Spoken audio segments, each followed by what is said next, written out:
Pemirsa, Ketua DPR RI Puan Maharani memuji langkah Presiden Prabowo Subianto dalam mengatasi polemik Raja Ampat hingga sengketa 4 pulau.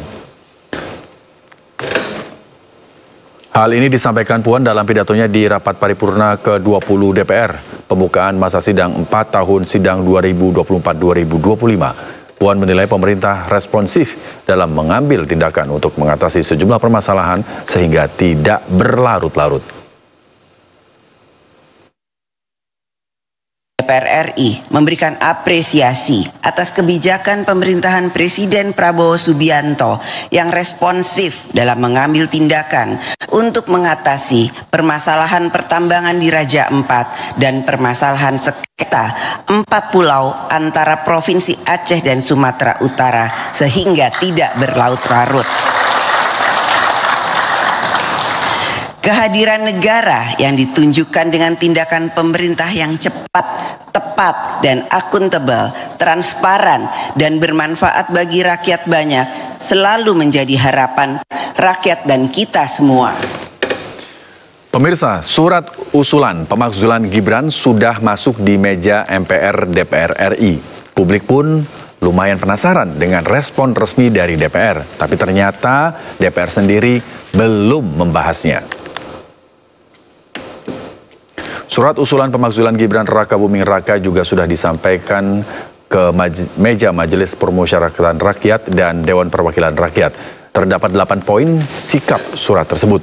Salah satu yang didorong adalah pemakzulan Wakil Presiden Gibran Rakabuming Raka.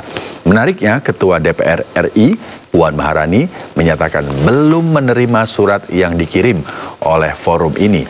Puan beralasan hari ini baru pembukaan masa sidang keempat tahun 2024-2025. Belum ada kejelasan secara rinci dan pasti surat usulan itu akan masuk dalam rapat paripurna DPR berikutnya.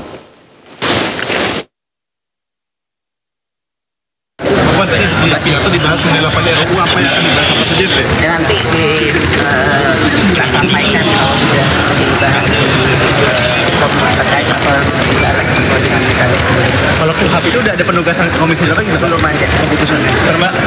Belum. Ini kan baru masuk masa sidang, belum lihat semua surat. Mbak Puan, kira-kira soal surat forum purnawirawan apa akan tidak juga secara resmi, Mbak? Respon secara resmi? Belum lihat, ini baru masuk masa sidang, semua surat yang diterima masih di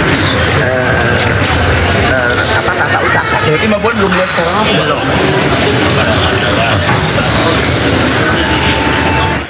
Surat usulan pemakzulan Wakil Presiden Gibran dari Forum Purnawirawan Prajurit TNI sudah disampaikan. Mulai dari Istana hingga DPR dimintai menanggapi surat ini.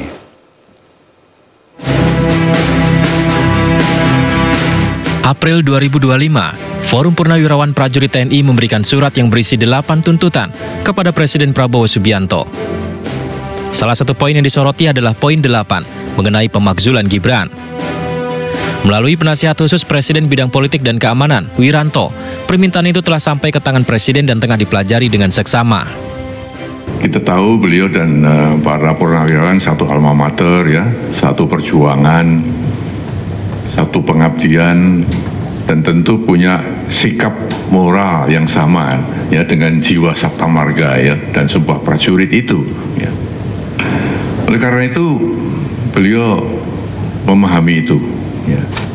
Namun tentunya Presiden sebagai kepala negara, kepala pemerintahan, Panglima tertinggi TNI tidak bisa serta-merta menjawab itu ya.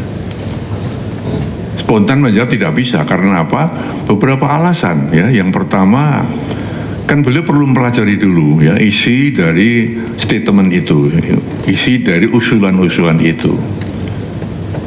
Dipelajari satu persatu, karena itu masalah-masalah yang tidak ringan ya, masalah yang sangat fundamental ya. Juni 2025, tak berhenti sampai di Istana. Surat usulan pemakzulan Gibran Rakabuming Raka juga sudah sampai ke meja Majelis Permusyawaratan Rakyat dan Dewan Perwakilan Rakyat. Terdapat 8 poin sikap surat tersebut. Salah satu yang didorong adalah pemakzulan Wakil Presiden Gibran. Forum Purnawirawan Prajurit TNI siap dipanggil oleh lembaga-lembaga untuk menjelaskan surat tersebut. Hari ini, rapat paripurna DPR RI diselenggarakan. Namun, masih belum terlihat bahwa surat usulan tersebut akan dibahas. Pemirsa, meskipun ada kekhawatiran kenaikan harga minyak dunia imbas konflik Iran-Israel, Menteri ESDM Bahlil Lahadalia mengaku fluktuasi harga minyak global saat ini masih belum mengganggu stabilitas fiskal Indonesia.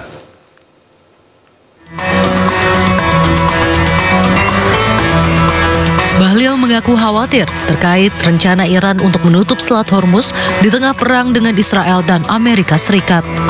Bahlil menyebut Selat Hormuz memegang peranan penting dalam logistik energi global, meskipun tidak dominan untuk suplai minyak ke Indonesia. Namun 30% kebutuhan minyak Indonesia masih berasal lewat impor dari kawasan tersebut. Bahlil mengakui aspek ketidakpastian global ditambah dinamika perang Iran-Israel saat ini belum diketahui akan berlangsung sampai kapan. Situasi di Timur Tengah saat ini masih sangat dinamis dan terus berubah setiap harinya seiring dengan berbagai manuver yang dilakukan oleh masing-masing pihak tersebut. Meski demikian, Bahlil menilai dalam jangka pendek, pemerintah belum perlu menyesuaikan harga BBM. Asumsi harga minyak dalam APBN 2025 masih berada di atas harga rata-rata minyak dunia saat ini. Kemarin ketika terjadi Israel dan Iran, itu sempat khawatir kita. Beberapa menteri ekonomi di dunia, termasuk menteri energinya, kami juga berkomunikasi. Asumsi APBN kita itu kan harga per barelnya itu $82 per barel. Dan dalam waktu beberapa bulan terakhir kan belum sampai pada angka 75 pun belum ada. Masih 75 ke bawah. Artinya secara APBN itu bagus sebenarnya. Tapi kalau di atas $82 per barel, itu pastikan ada perhitungan baru. Untuk mengantisipasi dinamika global, pemerintah akan melakukan rapat dengan manajemen Pertamina untuk membahas berbagai langkah-langkah strategis, terutama mengenai ketersediaan energi nasional.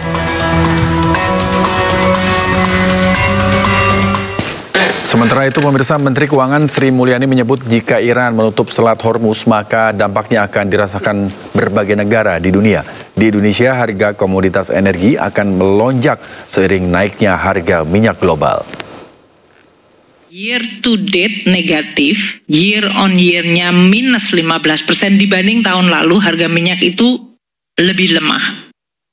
Namun dari beberapa hari semenjak terjadinya perang Iran dan Israel, terjadi spike tadi yang kita lihat, yang merah itu menanjak tinggi banget.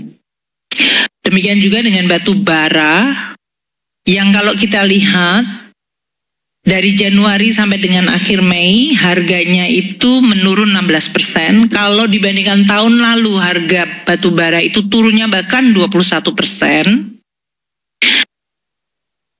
Namun kita lihat beberapa bulan Mei, Juni ini kenaikan harga batu bara bahkan sudah menembus di atas 100 lagi, yaitu 105.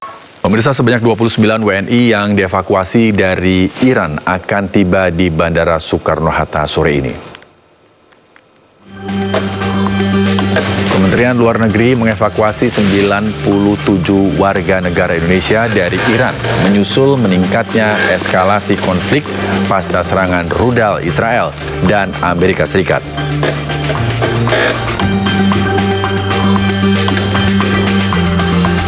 Proses evakuasi didampingi oleh Kepala Biro Dukungan Strategis Pimpinan atau BSDP Kementerian Luar Negeri RI, Rolian Syah Sumirat, yang juga merupakan Duta Besar Indonesia untuk Iran.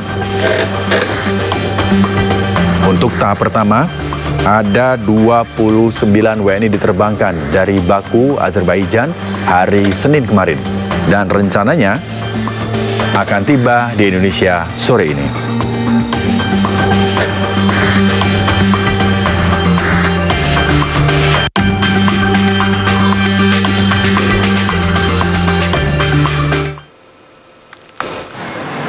Kita nggak ambil. Ya, pemirsa, ini adalah suasana di mana kedatangan warga negara Indonesia yang dievakuasi dari Iran.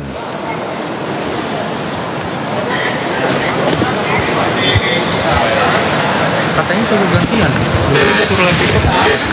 Rencananya hari ini WNI dari Iran akan dievakuasi dan akan tiba di Bandara Soekarno-Hatta.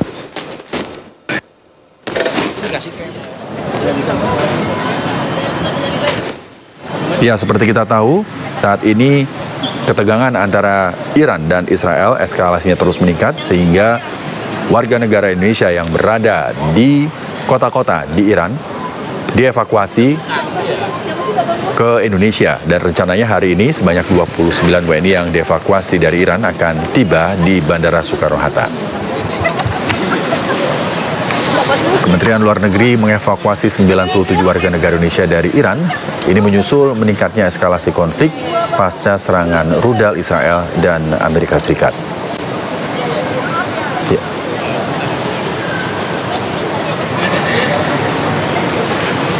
Kepulangan warga negara Indonesia ini melalui 3 penerbangan, dan proses evakuasi ini didampingi oleh Kepala Biro Dukungan Strategis Pimpinan atau BSDP Kementerian Luar Negeri RI, Rolian Syah Sumirat, yang juga merupakan Duta Besar Indonesia untuk Iran.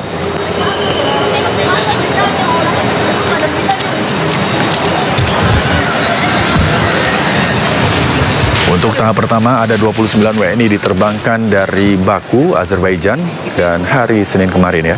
Dan rencananya akan tiba di Indonesia pada sore hari ini. Semangat ya.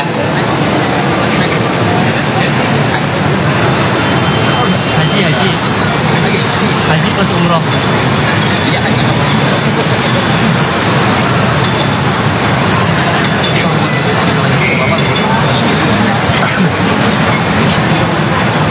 Ini adalah bagaimana suasana di Bandara Soekarno-Hatta untuk menyambut kedatangan 29 warga negara Indonesia yang dievakuasi dari Iran.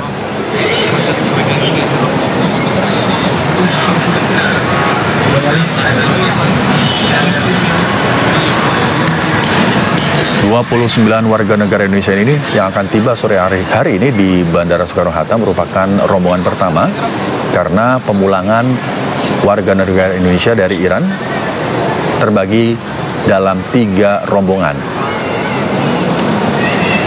Total ada 97 warga negara Indonesia yang dievakuasi di Iran.